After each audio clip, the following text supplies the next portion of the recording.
In today's video we will see how to fix the VTech baby monitor not turning on, battery and power troubleshooting. The fix one, check the power adapter and outlet. So make sure the power adapter is firmly connected to the both the monitor and the wall outlet. Then try plugging the adapter into a different wall outlet. Now confirm that the outlet is working by testing another device. Fix 2, charge the parent unit. Connect the parent unit to power and let it charge for at least 30 minutes. Now press and hold the power button for several seconds until the welcome screen appear. Now if the charging light does not turn on, the battery or charging cable may be faulty. Fix 3, inspect the cable. If your model has a removable battery, remove the battery cover and check that the battery is installed correctly. Then reinsert the battery securely and try powering on the monitor again. Then replace the battery if it is no longer hold a charge.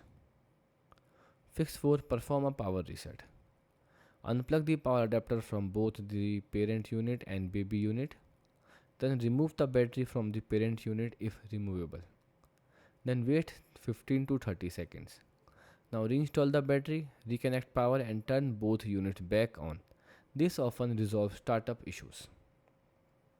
The fix 5, check the baby unit. Ensure the baby unit is connected to the power. Then verify the power switch is set to on and check that the power indicator light is illuminated.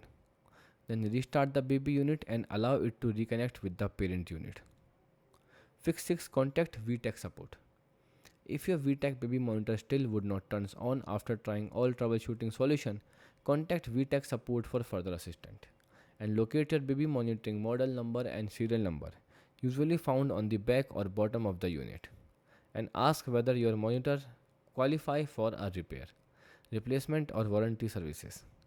Then visit the official VTech support website or call their customer support team for model specific assistance and warranty information. VTech support. Goodbye and thanks for watching.